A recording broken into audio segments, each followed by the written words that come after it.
ಕಿತ್ತಂಡೂರು ವೆಂಕಟರಾಮರವರ ಸಾರಥ್ಯದಲ್ಲಿ ನಡೆಯುತ್ತಿರುವ punch TV Kannada ನ್ಯೂಸ್ಗೆ ಸ್ವಾಗತ.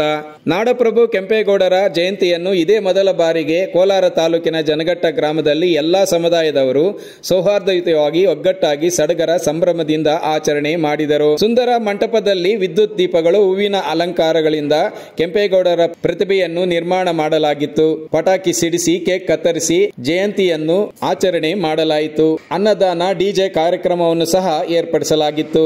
ಇನ್ನು ಈ ಸಂದರ್ಭದಲ್ಲಿ ಎಲ್ಲಾ ಯುವಕರು ಹೊಸ ಬಿಳಿ ಪಂಚೆ, ಟವಲ್, ಶರ್ಟ್ ಧರಿಸಿ ಹಬ್ಬದ ವಾತಾವರಣವನ್ನು ನಿರ್ಮಾಣ ಮಾಡಿದ್ದರು. ಈ ಸಂದರ್ಭದಲ್ಲಿ ಗ್ರಾಮ ಪಂಚಾಯಿತಿ ಅಧ್ಯಕ್ಷೆ ಹೇಮಾವತಿ ಬಸವರಾಜ್, ಗ್ರಾಮದ ಮುಖಂಡರುಗಳಾದ ವಕೀಲ ಕೆ ರಾಜ್ಕುಮಾರ್, ನಾಗೇಶ್, ಶಿವಣ್ಣ, ಕೆಎನ್ ನಾರಾಯಣಸ್ವಾಮಿ, ವೆಂಕಟೇಶಪ್ಪ, ಯುವ ಮುಖಂಡರಾದ Naveen Kumar, Babu Reddy, DMS Srinivas Gowda, JV Sriramaiah, Rajappa, JVS Jayaramappa, Nanjundappa, G Srinivas, Govinda Gowda, KV Srinivas, Ayurveda ಪಂಡಿತರು ಹಾಗೂ ಸಮಾಜ ಸೇವಕರಾದ ಡಾಕ್ಟರ್ ಮಂಜುನಾಥ್ ಸ್ವಾಮಿ ಮುಂತಾದ ಗ್ರಾಮದ ಅನೇಕ ಪ್ರಮುಖರು, ಗ್ರಾಮಸ್ಥರು ಈ ಸಂದರ್ಭದಲ್ಲಿ ಹಾಜರಿದ್ದರು. Kittandur Venkataram, Punch TV news, Kolar.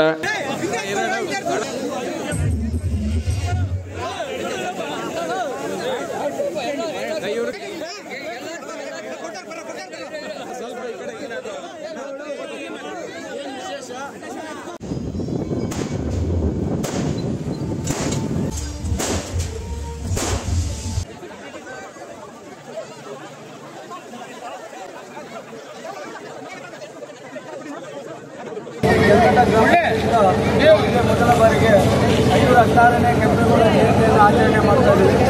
ಇದೇ ಮೊದಲ ಬಾರಿಗೆ ನಾವು ಆಚರಣೆ ಮಾಡ್ತಾ ಇರೋದು. ಕೆಂಪೇಗೌಡ ಜಯಂತಿಗೆ ಜಾತಿ ಭೇದ ಏನು ಅಂದರೆ, ಕೆಂಪೇಗೌಡ ಜಯಂತಿ ಹೇಳಬೇಕಂದ್ರೆ ಬರೀ ಒಕ್ಕಲಿಗ ಸಮುದಾಯ ಮಾತ್ರ ಹೇಳ್ತಾರೆ. ಆದರೆ ನಾವು ಜನಘಟ್ಟ ಗ್ರಾಮದಲ್ಲಿ ನಾವು ಜಾತಿ ಭೇದ ಯಾವುದು ತೋರಿಸದೆ ಫಸ್ಟ್ ನಾವು ಅಂಬೇಡ್ಕರ್ ಹೋಗಿ ಹಾರ ಹಾಕಿ ಪೂಜೆ ಮಾಡಿ ತದನಂತರ ಬಂದು ನಾವು ಕೆಂಪೇಗೌಡ ಪೂಜೆ ಮಾಡಿದ್ದೀವಿ. ಅದರಿಂದ ಎಲ್ಲ ರೀತಿ ಕೆಂಪೇಗೌಡ ಜಯಂತಿ ಆಚರಣೆಗೆ ನಮ್ಮೂರಿನ ಹಿರಿಯ ಗ್ರಾಮಸ್ಥರು ಹಾಗೂ ಯುವಕರು, ಮುಖಂಡರು ಎಲ್ಲರೂ ಖುಷಿಯಿಂದ ಸಂಪೂರ್ಣವಾಗಿ ಅಂಬೇಡ್ಕರ್ ಕೆಂಪೇಗೌಡ ಜಯಂತಿ, ಅಂಬೇಡ್ಕರ್ ಪೂಜೆ ಎರಡನ್ನೂ ಸಂಪೂರ್ಣವಾಗಿ ಮುಗಿಸಿದ್ದೀವಿ. ಯಾವುದೇ ಗಲಾಟೆ ಇಲ್ಲದೆ ಸಂಪೂರ್ಣ ಸಹಕಾರ ಕೊಟ್ಟಿದ್ದಲ್ಲಿ ಎಲ್ಲರಿಗೂ ಕೃತಜ್ಞತೆಯನ್ನು ಅರ್ಪಿಸ್ತಾ ಇದ್ದೀವಿ. ಇವತ್ತೇನೇನು ವಿಶೇಷ ಮಾಡಿದೆ?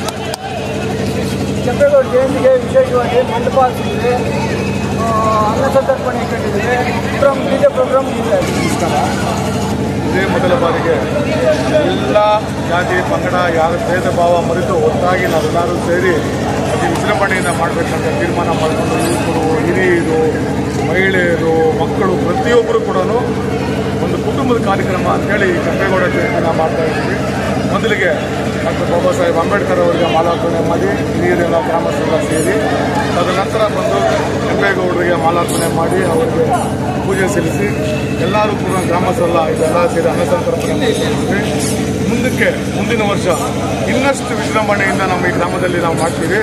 ಮತ್ತು ಎಲ್ಲರೂ ಒಟ್ಟಿಗೆ ಸೇರಿ ಇದೇ ರೀತಿಯೇ ನಾವೆಲ್ಲರೂ ಒಟ್ಟಿಗೆನೇ ಇರ್ತೀವಿ. ನಾವು ಪಕ್ಷ ಭೇದ, ಜಾತಿ ಭೇದ ಯಾವುದೂ ಕೂಡ ಇಟ್ಕೊಳ್ಳೋಲ್ಲ ಈ ಗ್ರಾಮದಲ್ಲಿ. ಆ ರೀತಿ ಮಾಡಬೇಕಂತ ನಾವೆಲ್ಲ ತೀರ್ಮಾನ ತಗೊಂಡಿದ್ದೀವಿ. ಮುಂದೆ ಎಲ್ಲ ನಾವು ಚೆನ್ನಾಗಿ ಹೇಳ್ತೀವಿ ಅಂತೇಳಿ ನಾವು ಇದನ್ನು ಶಿವಣ್ಣ ಅಂತ ನಮ್ಮೂರು 1500 ಜನ ಇದ್ದಾರೆ. ಟೋಟಲ್ 1500 ಜನ ಇದುವರೆಗೂ ಯಾವುದೇ ರೀತಿಯ ಆಚರಣೆ ಮಾಡಿಲ್ಲ. ಈ ಸರಿ ಯೂತ್ಸು ಎಲ್ಲಾನು ಹಿರಿಯರು, ಯೂತ್ಸು, ಮುಖಂಡರು ಎಲ್ಲ ಹಿರಿಯರು, ಮುಖಂಡರು ಎಲ್ಲ ಸೇರಿ ಈ ಸರಿ ವಿಜೃಂಭಣೆಯನ್ನು ಮಾಡಬೇಕು ಜನಘಟ್ಟ ಗ್ರಾಮದಲ್ಲಿ. ಮತ್ತು ಜಾತಿ ಭೇದ ಮತ್ತು ಪೂರ ಎಲ್ಲರೂ ಸೇರಿದ್ದಾರೆ. 1500 ಜನ ಸೇರಿ ಇವತ್ತು ನಾವು ಕೆಂಪೇಗೌಡ ಜಯಂತಿಯನ್ನು 500 ಕೆಂಪೇಗೌಡ ಜಯಂತಿಯನ್ನು ವಿಜೃಂಭಣೆಯನ್ನು ಮಾಡಿದ್ದೀವಿ. ಅನ್ನ ಸಂತರ್ಪಣೆ, ಡಿಜೆ ಹಾಕಿದ್ದೀವಿ, ಮಂಟಪ ಕಟ್ಟಿದ್ದೀವಿ, ಊರಿನ ಯೂತ್ಸು ಎಲ್ಲ ಪೂರ ಇದ್ದಾರೆ ಇಲ್ಲಿ. ಕೆಂಪೇಗೌಡ ಜಯಂತಿ 216ನೇ ವರ್ಷದ ಜನಘಟ್ಟ ಗ್ರಾಮದ ಈ ವರ್ಷ ಸ್ಟಾರ್ಟ್ ಮಾಡಿದ್ದೀವಿ. ನೆಕ್ಸ್ಟ್ ವರ್ಷ ಇನ್ನೂ ವಿಜೃಂಭಣೆಯಿಂದ ಚೆನ್ನಾಗಿ ಮಾಡಬೇಕು. ಎಲ್ಲರಿಗೂ ನಮಸ್ತೆ. ಜನಘಟ್ಟ ಗ್ರಾಮಸ್ಥರಿಗೆ ಮತ್ತು ಹಿರಿಯರಿಗೆ ಹಾಗೂ ಎಲ್ಲ ಸರ್ವರಿಗೂ ಆಧಾರ ಸ್ವಾಗತ. ಕೆಂಪೇಗೌಡರ ಜಯಂತಿಯ 516ನೇ ಜಯಂತಿಯನ್ನು ಪ್ರಯುಕ್ತವಾಗಿ ನಮ್ಮ ಗ್ರಾಮಸ್ಥರ ಎಲ್ಲರೂ ಸೇರಿ ಒಂದು ವಿಜೃಂಭಣೆಯಿಂದ ಕೆಂಪೇಗೌಡರ ಹೆಸರನ್ನ ಸಂತೋಷವಾಗಿ ಎಲ್ಲರೂ ಹಂಚಿಕೊಳ್ತಾರೆ. ಮುಂದಿನ ದಿನಗಳಲ್ಲಿ ಇದನ್ನೇ ನಮ್ಮ ಗ್ರಾಮಸ್ಥರು ಒಂದು ದೊಡ್ಡ ಜಾತ್ರೆಗೆ ಮಾಡಬೇಕನ್ನೋ ಉದ್ದೇಶ. ಆ ಒಂದು ಉದ್ದೇಶಕ್ಕೆ ಸರ್ವರಿಗೂ ಸ್ವಾಗತ. ಮೊದಲನೇದಾಗಿ ಸಮಸ್ತ ನಾಡಿನ ಜನತೆಗೆ ಕೆಂಪೇಗೌಡ ಜಯಂತಿಯ ಶುಭಾಶಯಗಳನ್ನು ಕೋರ್ತಾ ಹಾಗೂ ನಮ್ಮ ಚನ್ನಘಟ್ಟ ಗ್ರಾಮದ ಪ್ರತಿಯೊಬ್ಬರಿಗೂ ಶುಭಾಶಯಗಳನ್ನು ಕೋರ್ತಾ ಈ ದಿನ ನಾವು ಇದೇ ಮೊದಲನೇ ಬಾರಿಗೆ ನಮ್ಮ ಚನ್ನಘಟ್ಟ ಗ್ರಾಮದಲ್ಲಿ ಕೆಂಪೇಗೌಡ ಜಯಂತಿಯನ್ನು ಎಲ್ಲರೂ ಒಗ್ಗಟ್ಟಾಗಿ ಜಾತಿ ಭೇದ ಭಾವವಿಲ್ಲದೆ ಎಲ್ಲರೂ ಸೇರಿ ಆಚರಣೆ ಮಾಡಬೇಕಂತೇಳಿ ನಾವು ಪೂರ್ವಭಾವಿ ಸಭೆ ಮಾಡೋದ್ರ ಮುಖಾಂತರ ವಿಜೃಂಭಣೆಯಿಂದ ನಾವು ಆಚರಣೆ ಮಾಡಿದ್ದೀವಿ. ನಾವು ಕೆಂಪೇಗೌಡ ಜಯಂತಿಯನ್ನು ಯಾವುದಕ್ಕೆ ಮಾಡ್ತೀವಿ, ಏನು ಅವ್ರ ವಿಶೇಷತೆ ಏನು, ಅವ್ರ ಇತಿಹಾಸ ಏನು ಅನ್ನೋದನ್ನ ನಾವು ಎಲ್ಲ ನಮ್ಮ ಜನತೆಗೆ ನಾವು ಅರ್ಥಕೊಳ್ಬೇಕು. ಮೊದಲನೇದಾಗಿ ಇವತ್ತು ನಾವು ಪ್ರತಿಯೊಬ್ಬರು ಯಾರನ್ನೇ ಕೇಳಲಿ, ನಮ್ಮ ಮಕ್ಕಳು ಎಲ್ಲಿ ಓದ್ತಾ ಇದ್ದಾರೆ, ಇವರೆಲ್ಲ ಓದ್ತಾ ಇದ್ದಾರೆ, ಬೆಂಗಳೂರಲ್ಲಿ ಕೆಲಸ ಮಾಡ್ತಾರೆ, ಬೆಂಗಳೂರಲ್ಲಿ ಇರುತ್ತೆ ಅಂತ ಒಂದು ಮಹಾನ್ ಬೆಂಗಳೂರು ಇವತ್ತು ನಮ್ಮ ದೇಶದಲ್ಲಿ 3ನೇ ಸ್ಥಾನದಲ್ಲಿ ಇರ್ತಕ್ಕಂಥ ಒಂದು ಬೆಂಗಳೂರು IT ಸಿಟಿ, ವಾಣಿಜ್ಯ ಸಿಟಿ, ಶೈಕ್ಷಣಿಕವಾಗಿ ಎಲ್ಲ ರೀತಿಯಲ್ಲೂ ನಮ್ಮ ಕರ್ನಾಟಕ ರಾಜ್ಯದಲ್ಲಿಯೇ ಎಲ್ಲ ಸಮಸ್ತ ಜನತೆ 1.5 ಕೋಟಿ ಜನ ವಾಸ ಮಾಡ್ತಕ್ಕಂಥ ಸ್ಥಳ ಯಾವುದು ಅಂದ್ರೆ ಬೆಂಗಳೂರು.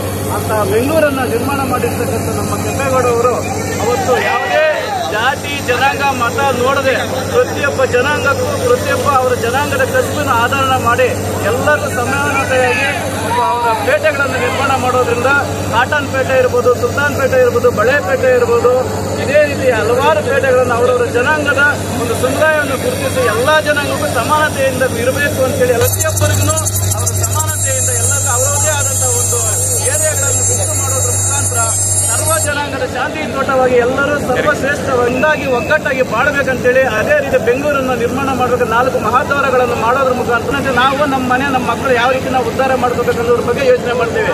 ಆದರೆ ಕೆಂಪೇಗೌಡ ದೂರದೃಷ್ಟಿ ಇಟ್ಕೊಂಡು ಮುಂದಾಲೋಚನೆ ಇಟ್ಕೊಂಡು ಯಾವ ರೀತಿ ಮುಂದಿನ ಪೀಳಿಗೆಗೆ ಯಾವ ರೀತಿ ಅವಶ್ಯಕತೆ ಇದೆ, ಯಾವ ರೀತಿ ಬೆಳೀಬೇಕು, ಕೆರೆಗಳನ್ನು ನಿರ್ಮಾಣ ಮಾಡೋದ್ರ ಮುಖಾಂತರ ಅವರು ಮಹಾದ್ವಾರಗಳ ಮುಖಾಂತರ ಮಾಡೋದ್ರಿಂದ ಎಲ್ಲಾ ಜನತೆಗೂ ಎಲ್ಲರೂ ಒಟ್ಟಾಗಿ ಬಾಳ್ಲಿ ಅಂತೇಳಿ ಅವರ ಆಶಯಗಳನ್ನು ಮುಂದಿಟ್ಟುಕೊಂಡು ನಾವು ಎಲ್ಲರೂ ಸೇರಿ ಒಗ್ಗಟ್ಟಾಗಿ ನಾವು ಇದೇ ರೀತಿ ಎಲ್ಲಾ ಜಯಂತಿಗಳನ್ನು ಆಚರಣೆ ಮಾಡೋದ್ರ ಮುಖಾಂತರ ನಾವೊಂದು ಸಂದೇಶವನ್ನು ರವಾನೆ ಮಾಡಬೇಕಂತೇಳಿ ಇವತ್ತು ನಾವು ನಮ್ಮ ಗ್ರಾಮದಲ್ಲಿ ನಾವೆಲ್ಲರೂ ಒಗ್ಗಟ್ಟಾಗಿ ಪಕ್ಷ ಭೇದವಿಲ್ಲದೆ ಜಾತಿ ಧರ್ಮವಿಲ್ಲದೆ ಎಲ್ಲರೂ ಹಿರಿಯರು ಕಿರಿಯರು ಎಲ್ಲರೂ ಸಮಾನತೆಯಿಂದ ಒಂದು ಕೆಂಪೇಗೌಡ ಜಯಂತಿಯಾಗಿ ಆಚರಣೆ ಮಾಡ್ತಾ ಇದ್ದೀವಿ.